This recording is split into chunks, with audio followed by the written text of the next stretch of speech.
Welcome back everyone to the Visvim Pioneer channel. I first wanted to start by saying I apologize for the delay in my uploads. As you can see with the new background, I recently moved, and so that's obviously affected my filming and editing schedule. But now that I'm at a more permanent location, I'm really hoping to get back on track and put out as much content as I possibly can. Another thing that I kind of want to mention too is that, I'm relatively new to the whole YouTube space, and so I'm kind of navigating the different styles of recording that I think might best work for my lifestyle. And one thing that I've noticed is that I really hate editing. And so I think moving forward, I might kind of just do these talks like in this manner a bit more casually with a lot less editing. And so there will obviously be some mistakes, but I think it'll be more enjoyable for you guys because it'll feel more conversational, and it'll be easier for me because, I have to do way less editing. But with all that being said, I wanted to start today by showcasing a Visvim product that I've kind of always wanted to own, but never really got the chance to purchase for a few different reasons that I'll highlight throughout the video. So as you can probably tell by the title, the item that I'm referring to is the Visvim Roland Jogger. So the Visvim Roland Jogger, in a way, is almost like the brand's take on essentially a New Balance, right? Like, it's obviously inspired by these, vintage runners from the 1970s and the 1980s. Think like all those typical Nike releases from that time period, as well as obviously New Balance's 990s.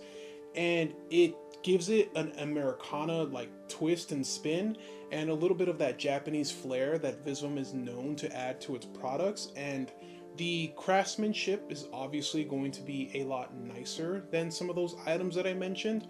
But with that, obviously, comes the price increase of owning Visvim items that I'll kind of highlight in a little bit.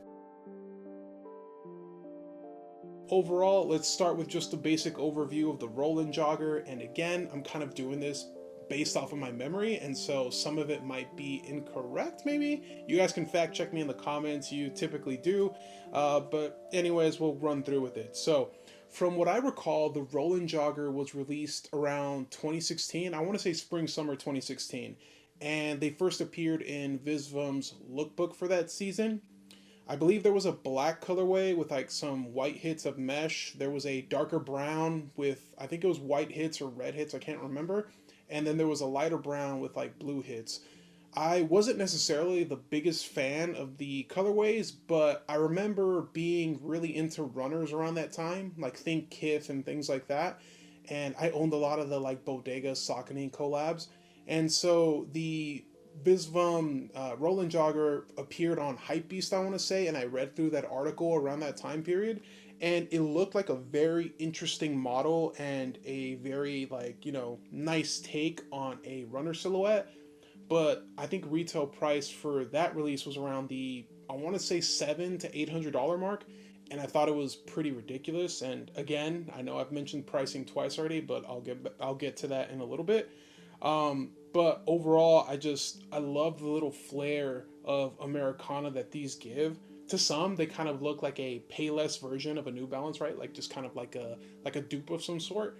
But unless you knew what you were looking at, it kind of flies under the radar, which is one of the things that I really like about it. So when it comes to overall material composition, so the toe box, all these suede panels that you see are comprised of a vegetable tanned UK cowhide. The mesh upper, for the most part, on most Roland Jogger releases, is an Italian mesh.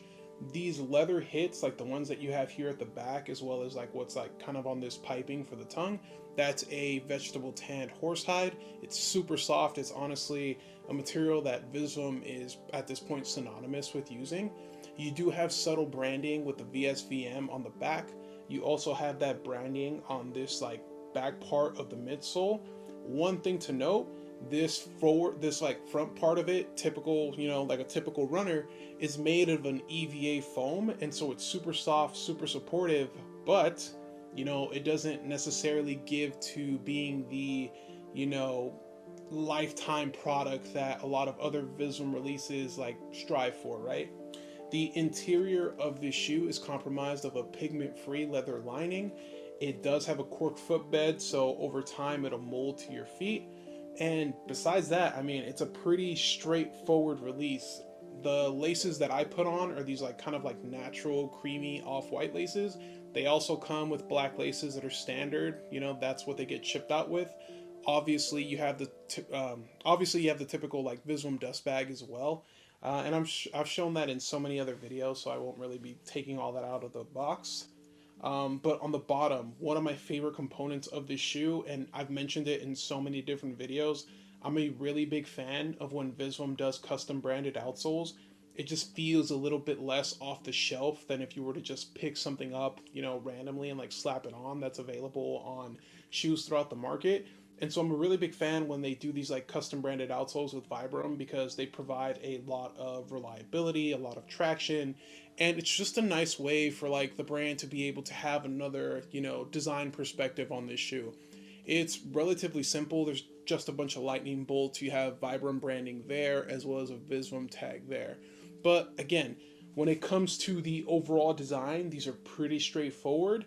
And the reason why I purchased this black pair is because I felt like, well, there's multiple reasons why I purchased this pair, but I personally think this is the best interpretation of these like black Roland Jogger releases.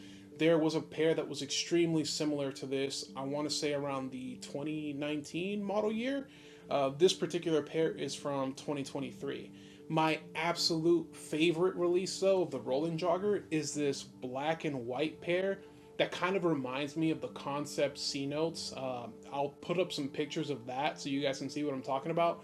But to me personally, that was like my absolute favorite Roland Jogger release. But I couldn't justify the price point, and by the time that model and that style went on sale, they were completely out of a size 11 or a size 12.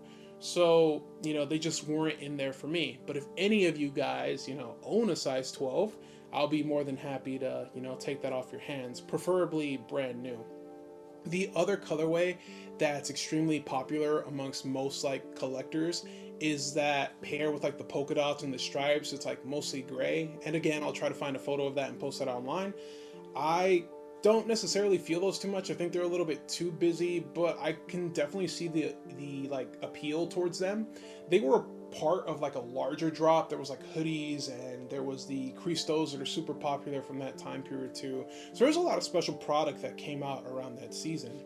There's also different variations of the Roland Jogger. There's the, I believe it's like the Lamo Roland or something like that.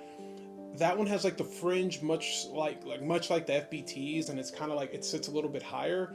I'm honestly not the biggest fan of that one because I think it lends like, I don't know, it's too much of a hybrid. Like the FBT like kind of gets away with it because it's like a moccasin to begin with, and then you add a, you know, a like more like sporty sole. But with like the Roland Jogger, it's just, I don't know, it looks kind of funky to me. But you know, that's just my opinion. It's not a release that I'm interested in, but that doesn't mean you guys, you know, shouldn't buy it if you are.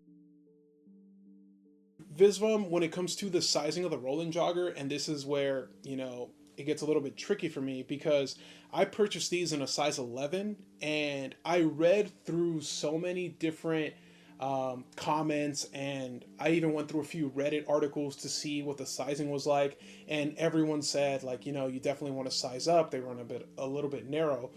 But one of the things that I really didn't read that much was the length being a problem. These are extremely like short, I think. I typically wear a size 11 in all my Visvim products except for like the really narrow stuff, like think 2 boots and Wabanakis and things like that. Essentially shoes that are like laceless where I have to force my wide ass foot to go in. I can't get into those. But with a lace-up model, I thought, you know what, I can just loosen it up a bit and make some room for like, you know, my foot to get in.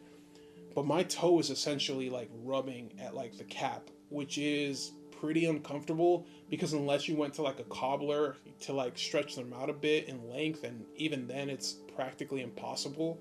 It's kind of like if I could have got the sizing right to begin with, I probably would have gone up a size. For the width, it was an issue, like it was pretty tight, but as with all sneakers, if you know, stuff them overnight, like there's things you can do to stretch out the width of a sneaker. The upper's kind of hanging off of like the sidewall because of that, but it's, you can definitely get away with like the width being a problem. Really, it's the length that I had an issue with. Now, that's now covering the sizing, but when it comes to pricing, and I guess this is the most important component, as I mentioned earlier in the video, like these can kind of be seen as like a Japanese alternative to a New Balance, but when it comes to pricing, this particular release was around $1,170.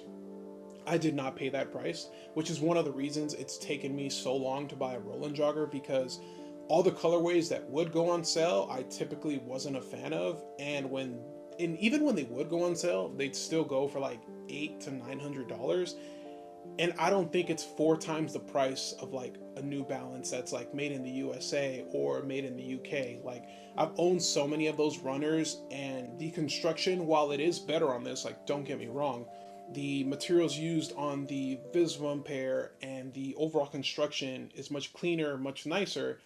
I don't know if it justifies being 4 to 5x the retail price of some of those pairs. And I purchased this for 50% off from Feature in Las Vegas. And no, that's not sponsored. I just genuinely like shopping there because for the most part they have some pretty fair like discounts whenever it is they decide to do that. And I picked these up for 50% off, and even then I feel like it's a bit too much for what's being offered here. So I might have left out a few of the things. Like, one of the things that I really enjoy is this Indian head here. It's like a patch that's like hand stitched and everything.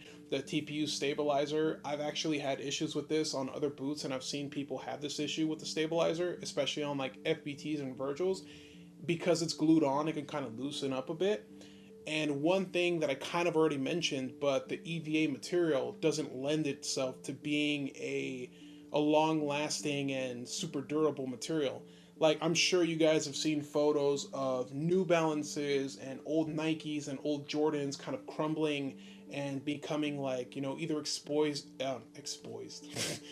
being exposed to humidity and kind of like crumbling and just aging. And so Visvim marks these as non-resolable. Of course, we've seen places like Shop Goods and Services take New Balance releases and put a Vibram sole on them, and they can look pretty cool.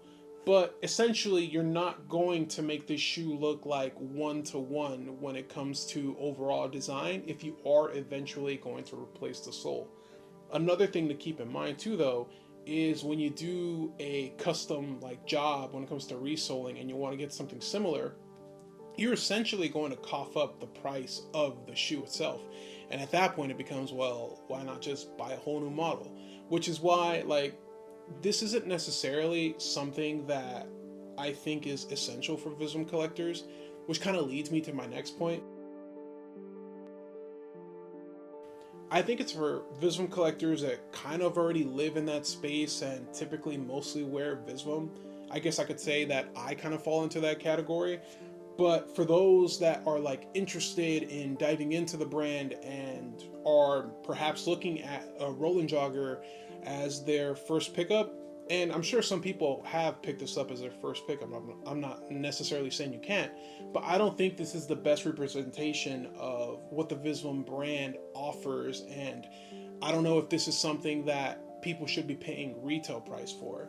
And obviously the channel's name is, the Visvim Pioneer, so I'm a little bit biased here, but I try to be as fair and as unbiased as possible when reviewing these products because, there's some people that have endless amounts of money to spend on these items, and then there's people that, are really careful and save up a lot in order to be able to afford the things that they want to, experience from, whether it's Visvim or whether it's, whatever other clothing brand or hobby that you have.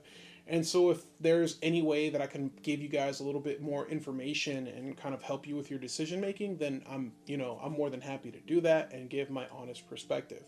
But again, like, I don't think they're necessarily like 4 to 5 times better than a New Balance. If you're able to pick these up for around like the 3 to maybe like high 500 mark, I think there's definitely value there.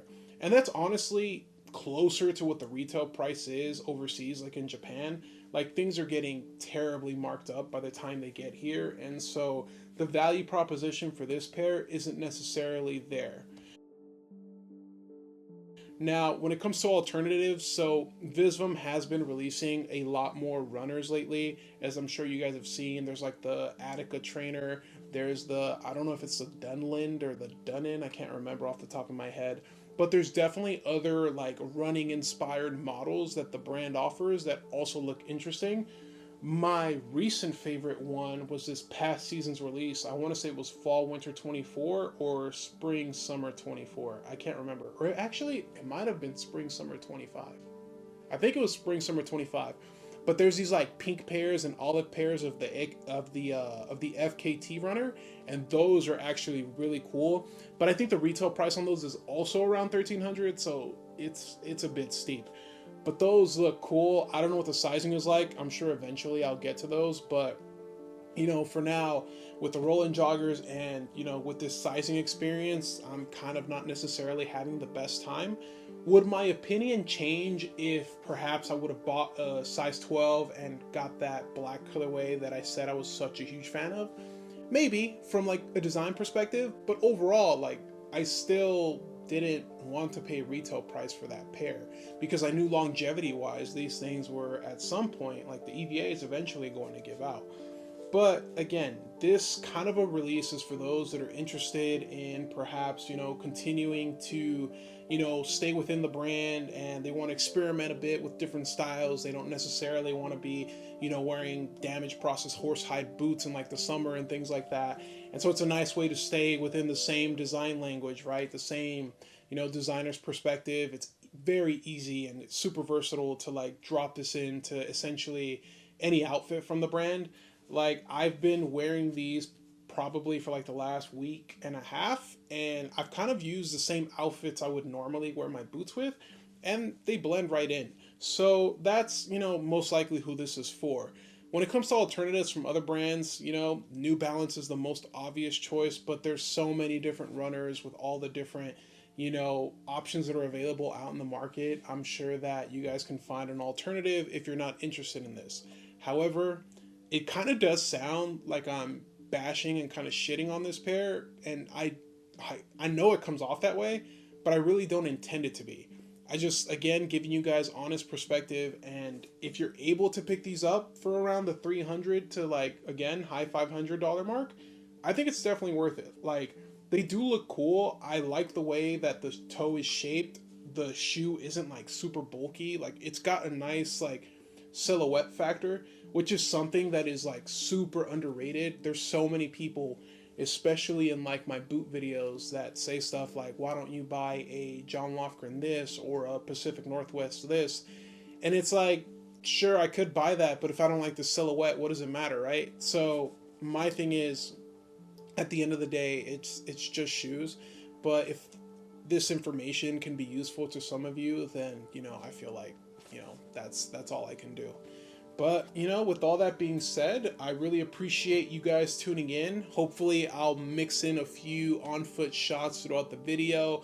I know that some of you have left comments in the past letting me know that I typically forget to either put the item, on body to show what it looks like on, and sometimes I forget to put the shoes on my feet to show you guys what an on-foot shot looks like, which, I think that's fair criticism. Like, sometimes I'm like too busy trying to like knock out these recordings that I forget to like even showcase the product the way it's meant to be worn, which ironically is like the whole point of me doing all of this. But it's all growing experiences.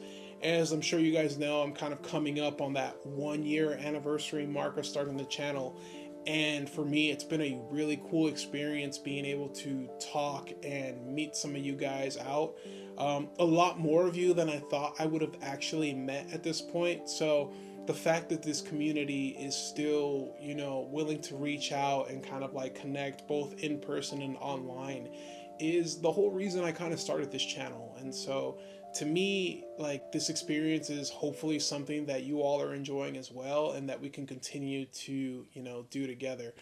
But, hopefully the new space is a little bit more, inducive to me creating content. I hope that the layout, is good for you guys. And if there's anything you guys think that I should fix, like I think that this thing is like a little too bright, I'll definitely like make those adjustments. But until next time, thank you all again for tuning in. Peace.